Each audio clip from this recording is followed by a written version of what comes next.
Pekan lalu KPK telah menjadwalkan untuk pemeriksaan saksi saudara KIP selaku Gubernur Jawa Timur.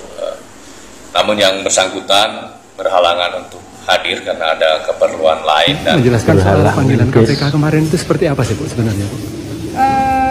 Kita menunggu aja. Panggilannya sebagai apa dan dalam posisi Ibu sebagai apa Bu?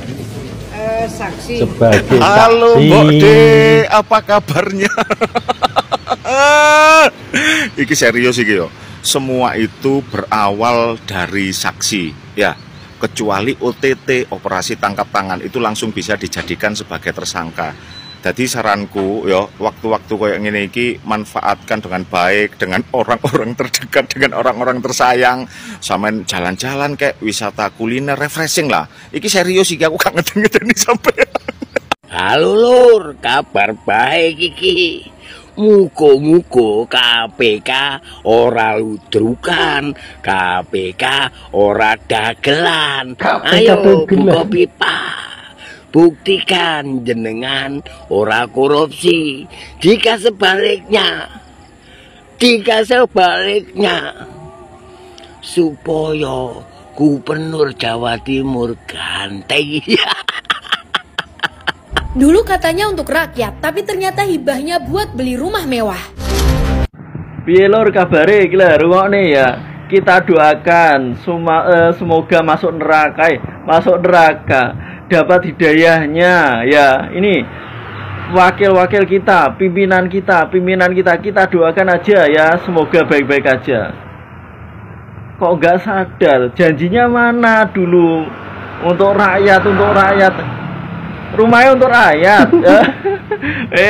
Uang itu ya, hati-hati. Dunia sementara, akhirat selamanya. Ingat itu, ingat teman ya, ingat.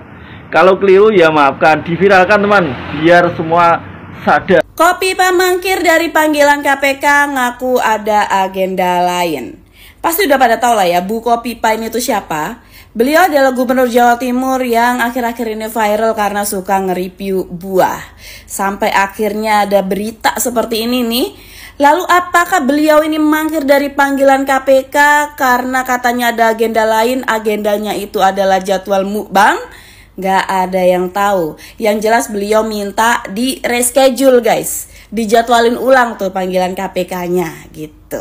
Nah beliau ini dipanggil karena kesaksiannya itu dianggap penting atas kasus dugaan tindak korupsi penyerahan dana gibah kepada kelompok masyarakat ya atau Pokmas di Jawa Timur. Jadi Bu Kopipa ini katanya tahu soal penyerahan dana gibah tersebut, buset. Selama ini Bu Kopipa suka digibahin netizen nih, dihibahin ya. Ternyata beliau tahu juga nih soal penyerahan dana hibah ke kelompok masyarakat. Selama ini gue pikirnya Bu Kopipa cuma tahu suap-suap duren, suap-suap kurma ya. Ternyata beliau tahu suap-suap dana hibah juga rupanya. Terakhir gue tahu beliau ini review kurma. Jangan sampai yang datang malah karma ya, buset. Lagi lu pada netizen ya, ketimbang berita beliau mangkir dari panggilan aja lu pada heboh. Kalau beliau markir no lu pada baru heboh, ya kan? Mana ada gubernur tiba-tiba markir ya, kalau mangkir mah udah sering gitu. Jadi ya kita bakalan lihat Bu Kopipa versi lain nih. Kalau biasanya beliau nih review-review buah gitu, review-review makanan, sekarang review kasus korupsi gitu. Jadi nanti bakal gimana kelanjutan kasusnya kita kawal aja guys. Ada berita terbaru dari Ibu Khofifah Gubernur Jawa Timur ini di tanggal 20 bulan 6 ini. Monggo di follow, like, share, dan di komen. Berita terbaru dari Ibu Khofifah ini adalah beliau dipanggil KPK sebatas sebagai saksi kasus korupsi hibah tahun 2019 sampai tahun 2022. Nah, para tersangkanya ini sudah ada di KPK dan Ibu Khofifah hanya sebatas sebagai saksi dan dipanggil KPK pada hari Jumat ini. Tetapi beliau tidak bisa hadir karena beliau sedang pergi ke luar negeri. Nah, dia mengatakan bahwa dia sudah izin kepada Mendagri untuk pergi ke Cina untuk menghadiri wisuda anak. Nah, kasus ini memang sudah lama dan banyak sekali tersangkanya. Apakah kasus ini akan menemui titik terang atau tidak? Monggo di komen. Oke, kembali lagi di Opini Aji. Opini Aji akan membahas berita tersebut. Tak penuhi panggilan KPK, Khofifah hadiri wisuda anak di Cina. Ini adalah kasus dana hibah di Pemprov Jatim.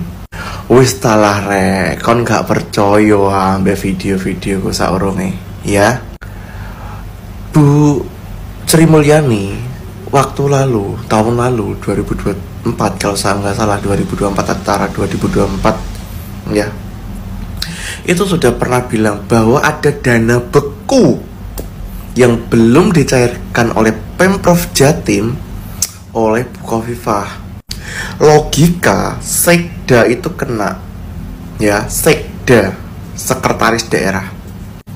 Kalau sekda kena, otomatis patut diduga beliau kena, karena yang mengeluarkan kebijakan tentunya atas persetujuan beliau. Kantor gubernur sudah diobrak-abrik, bukan diobrak-abrik sih, digeledah sama KPK. Terus ada dugaan-dugaan dan sebagainya. Tapi sampai sekarang ada kasus itu berjalan, ada kasus itu berkelanjutan. Hah? Ayo, ya apa kira? Ya, kasihan warga Jawa Timur, sakno, ya. KB gubernur itu wis pro dengan rakyatnya, wis membuat kebijakan dengan rakyatnya. Tapi gubernur Jawa Timur ada kebijakan yang langsung ke rakyat. Oke, sekian opini aja. Kasus korupsi soal dana hibah yang ada di Jawa Timur yang saat ini di tangan KPK ini memang rumit karena satu, ini selain korupsi yang untuk kepentingan pribadi, juga ada indikasi transaksional soal kepentingan politik, ada indikasi itu. Mengingat apa? Korupsi ini terjadi, ada perencanaan yang memang tidak wajar dalam hal usulan-usulan, nilai-nilai dengan standarisasi yang jelas, itu saja. Karena ini korupsi yang sifatnya memang kayak skandal, ini banyak pihak-pihak yang terlibat.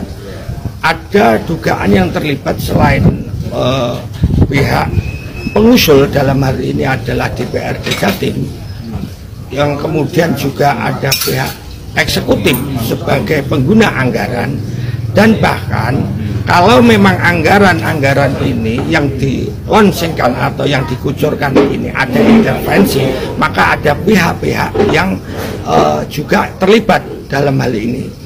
Jadi gubernur ini sebagai eksekutif atau kepala pemerintahan daerah provinsi mempunyai peran penting dalam hal untuk bertanggung jawab terhadap tim yang ditunjuknya dalam menelaah usulan-usulan dari pokok pikiran atau program-program Pokmas ini.